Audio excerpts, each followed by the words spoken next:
जय हिंद श्रीमान आज के परेड पर एक parade commander, एक सेकंड इन कमांड, 12 ऑफिसर्स, 180 जवान हाजिर है। परेड आपके निरीक्षण के लिए तैयार है।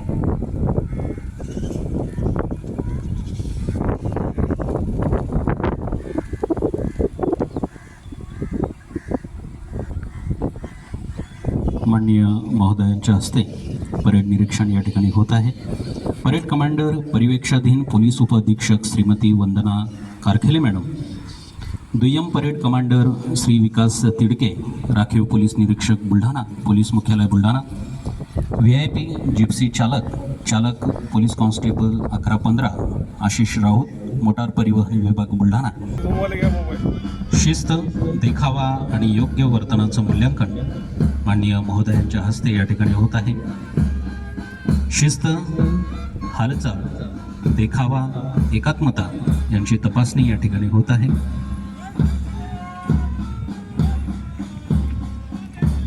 शिस्त म्हणजे वर्तन, हालचाल, तुकडीची हालचाल, देखावा यामध्ये कपडे असतील, मांडणी असेल, शस्त्र असेल यावर सुद्धा लक्ष आहे।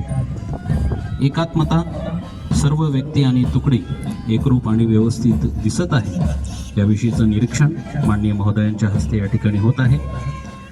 परेड निरीक्षण ही चाफेकर, सावरकर, अनंत कान्हेरे, शिरीष कुमार आणि बाबू गेनू सहित यांच्यासारख्या क्रांतिकारकांचा जाज्वल्य वारसा जपणारा हा महाराष्ट्र, ज्ञानाला दैवत व शिक्षणाला धर्म मान। चला या डायसवर या फोटोग्राफर।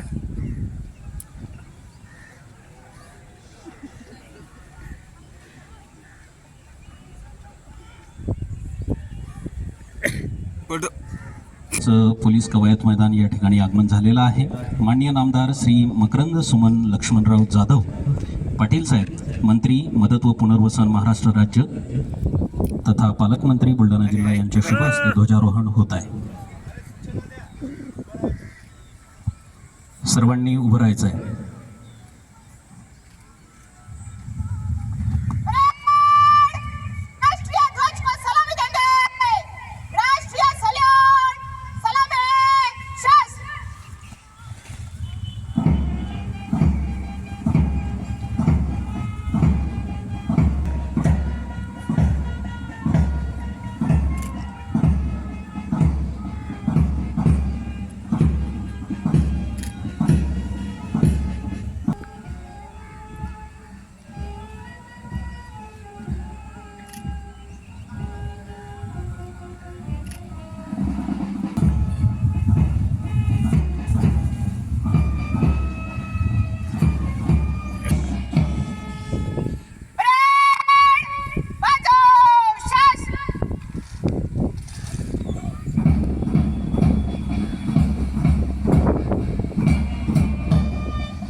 टिळा लावितो महाराष्ट्र देशा तुला मी वंदितो।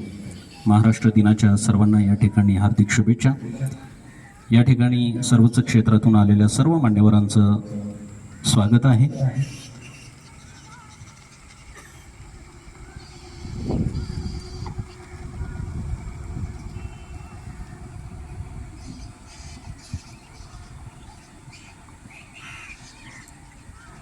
माननीय नामदार श्री मकरंद पाटील साहेब, आपणास विनंती करतो की आपण आम्हाला संबोधित करावं। जय हिंद श्रीमान परेड मार्च करने की अनुमति प्रदान करें।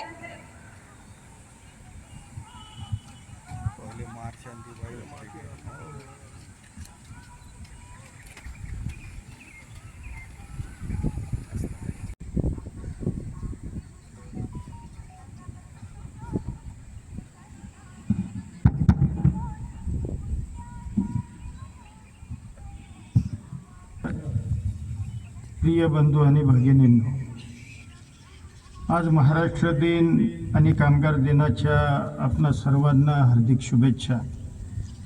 हा दिवस केवळ एका राज्याच्या स्थापनेचा नाही, तर आपल्या गौरवशाली इतिहासाचा, समृद्ध संस्कृतीचा आणि एक संघ मराठी अस्मितेचा उत्सव आहे।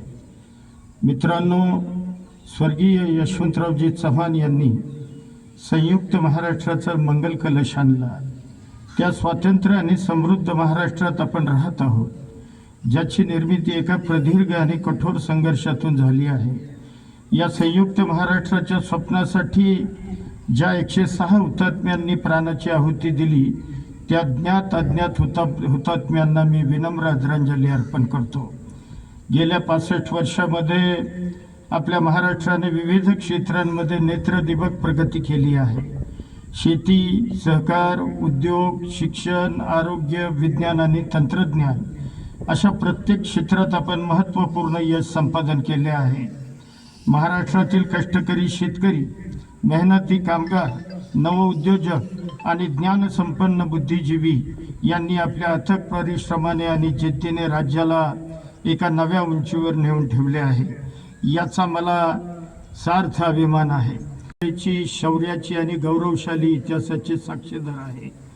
ही पावनभूमी राजमाता जिजाऊंची जन्मभूमी आहे, ज्या मातेनं छत्रपती शिवाजी महाराजांसारख्या युगपुरुषाला घडवले, ज्यांच्यामुळं स्वराज्याची मुहूर्तमेढ रोवली गेली आणि ज्यांनी अन्याय व अत्याचाराविरुद्ध आवाज उठवण्याची प्रेरणा दिली, त्या राजमाता जिजाऊंच्या पदस्पर्शानं ही भूमी धन्य झाली आहे.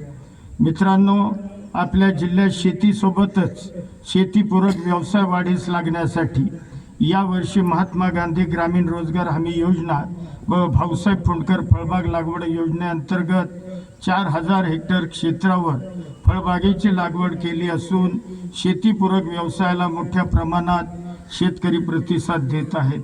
प्रधानमंत्री कृषी सिंचन योजना, मुख्यमंत्री शाश्वत सिंचन योजना व अटल भूजल योजनेअंतर्गत सुमारे 33,000 लाभार्थ्यांना सुमारे 79 कोटी रुपये अनुदान वितरित करण्यात आले आहे.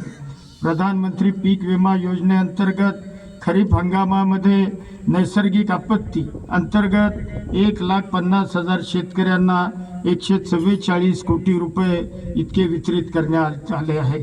वेळी अवेळी गारपीट, पाऊस, अतिवृष्टीमुळे सुमारे 4 लाख शेतकऱ्यांचे 3 लाख हेक्टर क्षेत्रावरील शेतीचे नुकसान झाले होते.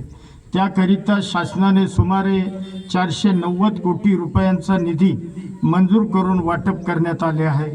प्रधानमंत्री किसान सन्मान निधी योजनेअंतर्गत 19व्या हप्त्याचा सुमारे 3,50,000 शेतकऱ्यांना लाभ देण्यात आला आहे. आपल्याला माहीत आहे की कृषी विभागाच्या योजनांचा लाभ घेण्यासाठी आता शेतकरी ओळख क्रमांक म्हणजेच फार्मर ID अनिवार्य करण्यात आला आहे.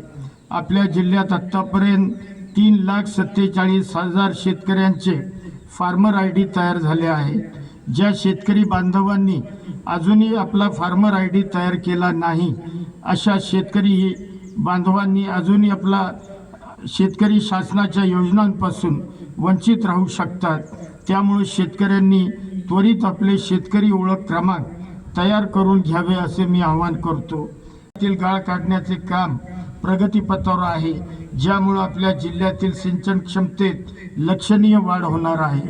मुख्यमंत्री सौर कृषी वाहिनी योजनेअंतर्गत जिल्ह्यात 2000 एकरात 91 उपकेंद्राद्वारे 401 मेगावॅट वीज निर्मितीचं उद्दिष्ट ठेवण्यात आले आहे. या प्रकल्पातून शेतकरी बांधवांना मोठा दिलासा मिळेल. प्रधानमंत्रीची स्थिती विचारात घेता उन्हाळ्यातील संभाव्य पाणी टंचाईवर मात करण्यासाठी प्रशासनाने योग्य आणि प्रभावी उपाययोजना केल्या आहेत. पाणी अडवा, पाणी जिरवा आणि गाळमुक्त धरण, गाळयुक्त शिवार यासारख्या महत्त्वाकांक्षी योजनांच्या माध्यमातून जिल्ह्यातील लहान मोठी धरणे आणि नद्यांमधील गाळ काढण्याचे काम युद्ध पातळीवर सुरू आहे. सध्या कृती कार्यक्रमाअंतर्गत शेतकऱ्यांना जुने महसुली अभिलेख व जे प्रमाणपत्रे मिळवण्यासाठी जिल्हा प्रशासनाने सहज प्रणाली विकसित केली आहे. या प्रणालीमुळे दस्तऐवज आता केवळ एका क्लिकवर सहजपणे उपलब्ध होत आहेत. यासोबतच लोकसेवा हक्क अधिनियमाअंतर्गत ऑनलाईन सेवा सुरू असून त्याचा लाभ घेण्याचे मी आपल्याला आवाहन करतो. यासोबतच विशेष मोहीम राबवून जिल्ह्यातील 458 शेतरस्ते, पाणंद रस्ते खुले केले आहेत. नुकत्याच झालेल्या जिल्हा गुंतवणूक परिषदेत 86 सामंजस्य करार झाले असून त्यातून सुमारे 631 कोटी रुपयांची भरीव गुंतवणूक आणि 3000 नवीन रोजगार निर्माण होणार आहे.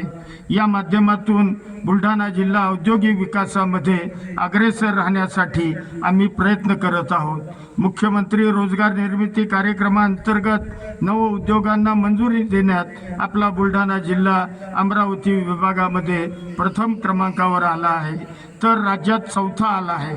या महत्त्वाकांक्षी कार्यक्रमातून अनेक नवीन उद्योग सुरू झाल्यामुळे हजारो युवकांना रोजगाराच्या संधी उपलब्ध झाल्या आहेत व होत आहेत. आपल्या जिल्ह्यातील आंतरराष्ट्रीय आर्चरी खेळाडू प्रथमेश समाधान जवकर यांच्या उत्कृष्ट आणि उल्लेखनीय कामगिरीबद्दल प्रतिष्ठित शिवछत्रपती राज्य क्रीडा पुरस्कारासाठी निवड झाली आहे. याचा आपल्या सर्वांना सार्थ अभिमान आहे. माझ्या प्रिय बंधू आणि भगिनींनो, आपल्या जिल्ह्याच्या सर्वांगीण विकासासाठी आणि आपल्या सर्वांच्या प्रगतीसाठी आम्ही पूर्णपणे कटिबद्ध आहोत. आपले शासन आपल्या पाठीशी खंबीरपणाने उभे आहे.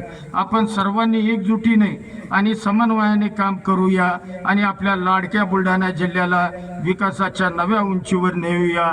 जय हिंद, जय महाराष्ट्र.